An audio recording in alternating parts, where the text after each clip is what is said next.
Assalamu alaikum, everyone. If you have been here for a while, I'm just going to address the fact that we have a new space. I have an office, alhamdulillah. But I just wanted to share something that was on my heart to share. So this is going to be kind of informal, almost like podcast style, to talk about what is the allows for people to heal, for Muslims specifically to heal from trauma.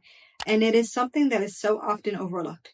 Nobody talks about it. It is something that I have found when it's absent, completely sabotages and hinders any person's ability to heal trauma. And here's what it is. So first of all, if you're new here, welcome. My name is Hannah. I am a trauma coach and nervous system coach for Muslim women, and I help Muslim women heal from complex trauma.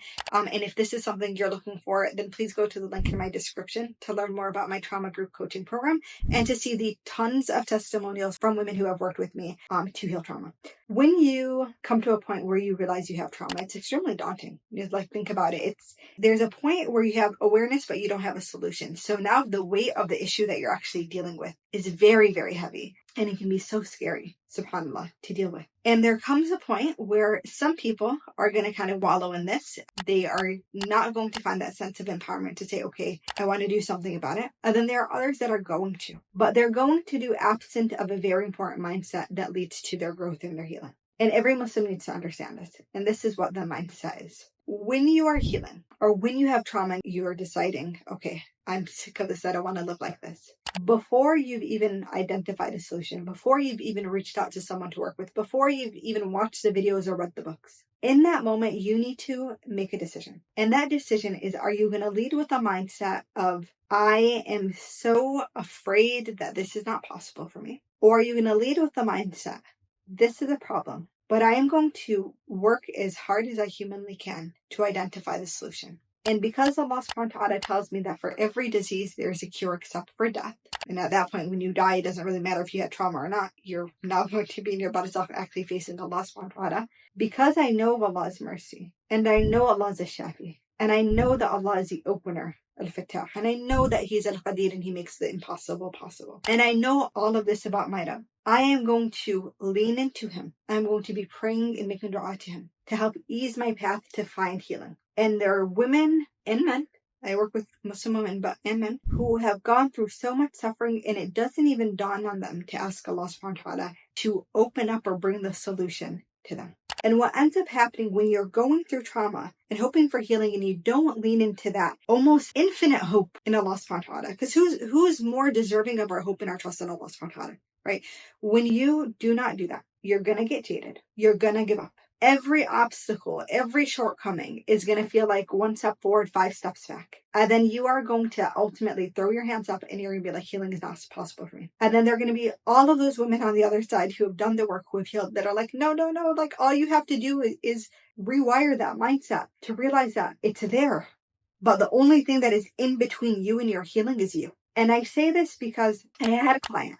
I heard her story. I had a very strong certainty that we would be able to help her. And it's just because the nature of I understand the human body. For those who don't know, my background is also in medicine. I understand the human body. And I was like, this is actually going to be one of the more addressable cases. I have women who come with such complex cases. My role is to guide and to coach and to help provide you guys a system. Your job is to implement, be hopeful, count the wins, and continue to rewire your nervous system, lean into your spiritual resilience, and continue to build it so we can heal trauma. But what ended up happening was something that I really didn't expect. And it was such a shame to see because I had so much hope that this would be, such an easy case, right? And what ended up happening was this sister, may Allah subhanahu wa ta'ala bless her, didn't realize that she had leaned so deeply into this belief that it was not possible for her to heal, that she was unintentionally self-sabotaging every attempt to heal. And so when I would give this is how we're going to regulate your nervous system, she would start doing it. She would feel a little uncomfortable and then she would stop. And then all that work that we were doing to build up and create this new programming in her brain to start regulating her nervous system instead of her feeling panicked or anxious or dysregulating, going to fight or flight, that new programming was now being overshadowed again by the old program because she was not building that, flexing that muscle, because she would just stop. Or when we would want to do the trauma integration work, she had not built up the nervous system resilience because she stopped doing the nervous system work because she didn't feel like it was working for her, even though I would point out, subhanAllah, that, hey, this is actually making such a huge difference for you. We'd be able to see her body actually in real time responding to the nervous system regulation work and regulating. So we knew it was working. I knew it was working as I could physically see it and objectively, measurably say, oh, your nervous system is regulating this instance. But the subconscious belief that it wasn't possible was blocking her ability to see that the changes were actually happening, and instead pull her back to the past pattern, the old pattern that was happening over and over again. And so that then blocked her ability to integrate trauma. Because if your nervous system's not regulated, when we start doing the work to integrate trauma, which is actually where we take the traumatic experiences that happened to you and rewire them so they no longer make you traumatized, we weren't even able to do that because she had not done the work of regulating her nervous system consistently. She would be doing the work. There would be a kind of a belief in her mind that would come up that, this isn't working. This isn't going to work for you. It'll work for everybody else, but not for you. And there was almost this interesting disconnect, as if her mind was a being of its own. And when you treat your mind as a being of your own, instead of you realizing that your mind is responding to signals that are internally coming from you, that's why I said there's no one who will get between you and your healing except for you. Then you become powerless because you're treating your mind like a separate entity when it's actually you sending the signals. So you're sending these signals to your mind to blunt your healing and not realizing that it's you. So then what do? If it was a complete stranger who was sabotaging you, you couldn't do anything about it. It's someone else. But when it's you that's sabotaging you, you can actually do something about it unless you refuse to recognize that. And so it really hindered a lot of the progress. It made me so sad to see, because what I recognize in the work of coaching is that I can only present to you the coaching and the opportunity and the guidance in the system, but it is you who has to do an inner work. And this is why some of you guys might have, if you've ever come across, read my website or even gotten on this discovery call with me, then you'll know that one of the most important things that I say is that this program is not for you if you do not believe it is possible to you. If you do not believe that, I can't in good faith allow you to enter the program. Not because I'm trying to be mean, but because I'm trying to be in integrity, knowing they're going to sabotage that opportunity, which is why I'll tell you in those instances, or if you ever had a conversation with my support coach who would do discovery calls for me at times, will tell you, okay, first do this inner work in shifting the belief that it is possible. Lean into your hope in Allah subhanahu wa ta'ala. Go spend more time with the Quran. Go touch into dua. Go learn more about trauma healing, on your own, so you have the education to empower you to believe that this is possible for you. Then come back. Otherwise, you're just going to be in this program and you're going to squander the opportunity because you don't believe it's possible for you. Also, you have to want it. You really, really, truly have to want it.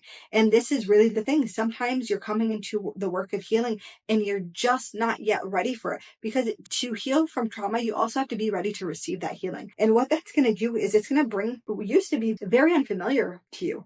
Nervous system safety, spiritual safety, mental safety, resilience, nervous system resilience, spiritual resilience, and mind resilience feels odd and unsafe and unfamiliar to the traumatized person. And the nervous system likes familiarity, even if the familiarity is harmful. Even if all you grew up around was screaming and yelling and fighting, then when you sit at a library to study or to read a book, it feels very weird because your nervous system's not used to that quiet. Even though the quiet is safe, even create a fight or flight response because it feels so unfamiliar, and your nervous system's just trying to figure out how to do it. So the work of healing, if we don't have that belief to bolster it as the foundation that healing is possible and you can create safety, the healing itself starts to feel unsafe, which is really crazy when you think about it. And that will completely self-sabotage your results. Also, in the work of healing, there are ups and downs. We call it expansion and contraction.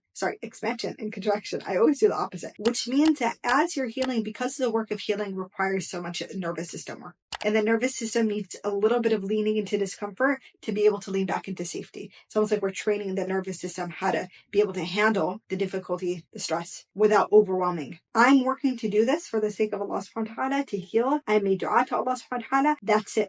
I know that Allah is going to bring me that solution, and it might look different than what I expected. Maybe I think that it's going to be presented to me in this way, financial security or a good, loving husband. But maybe Allah subhanahu wa ta'ala is going to present it to me differently, and I'm open to that. I'm open to the wisdom of Allah because He's the best of planners. And so what He puts in front of me, I am going to receive happily for my healing, right? And those are the women who are like, cool, like I'm ready, because I know right after that discomfort is going to be such a peace and nervous system safety and spiritual safety. that I've been desperately craving. Indeed, with hardship comes ease. The hardship coming with ease is both during the hardship and after the hardship. It's in the contraction that the ease is happening because your nervous system is starting to build out that sense of safety, and then the expansion of healing is also that ease. So really, ladies, for those who are watching this, but really think to yourself, if you want to grow and heal, do you really want to grow and heal? Is it something that you're saying, or is it something that you truly believe and embody? Right? Let me correlate this to even the way we think about Iman, right? إِلَّا الَّذِينَ آمَنُوا وَعَمِلُوا الصَّالِحَاتِ. Except for those who have Iman and do righteous deeds. There's something so often in the Quran, this caveat will be found in a verse where Allah subhanahu wa ta'ala is describing those who have Iman, so they hold the belief, but then they perform righteous actions. And what is that? The actions, the righteous deeds are the manifestation of your Iman. And thus, in the same way, we can understand that our actions reflect our internal beliefs. And so if you truly wholeheartedly believe that healing is something that is possible for you, not because you're so amazing at it or because Hannah, the coach, is going to heal you. I always tell my clients, I do not heal you. Allah subhanahu wa ta'ala does. I am just providing the guidance and the knowledge and system that I know of to try to make that journey accessible to you. But when you truly believe I'm going to heal because Allah subhanahu wa ta'ala has allowed it to happen, then your actions are going to reflect that. When the nervous system starts getting dysregulated, you're not going to spiral out of control and feel ashamed and disconnect and be like, oh my God, I can't do it. You're going to immediately go into, okay, my nervous system feels unsafe. I'm going out of my window of tolerance. What tools do I have? What am I going to do? Am I going to do self-contact? Am I going to do breath work? Am I going to lean into dua? Am I going to go listen to Quran? Am I going to touch in with a friend because this is something that I feel like I need to talk about? What am I going to do? Right? When you do spiral out of control, when the thoughts in your mind come up that, this isn't working or it's everything sucks and life is horrible and all of that, you're going to be able to immediately counter with, no, I'm leaning into expansion, not a contraction. The contraction can happen, you guys. A musibah, calamity can hit you and you can still be in expansion. And that's the dichotomy of having a body and a soul, right? You might be suffering. Things might be hard for you, but the expansion is a soulful expansion too, because you realize, you know what? No, Allah is conspiring for my good. This thing is hard, but I know I'm being rewarded for it. This thing is hard, but I know ease comes, right? I don't know when it's going to end, but I know it ends. I know it will. I don't know how, but I know it will, right? You're able to lean into that expansion over and over again. And that is such an important part of healing. It is something I cannot manufacture for you. I cannot make you have it. You have to learn it for yourself and you have to experience it. And that way, again, when you're spiraling, you're able to catch it. When another experience happens or another traumatic experience happens, you have built up the nervous system and spiritual resilience to not, inshallah, to not end up traumatized again by it. And if you do, you build up the nervous system and spiritual resilience to trust that you can heal again. And that is really, truly what I would hope anyone wants in this work. So I hope that this video was helpful for any of you guys who are on your healing journey, who needs that pick me up from someone who has walked with, at this point, I don't know if it's like up to 200 people,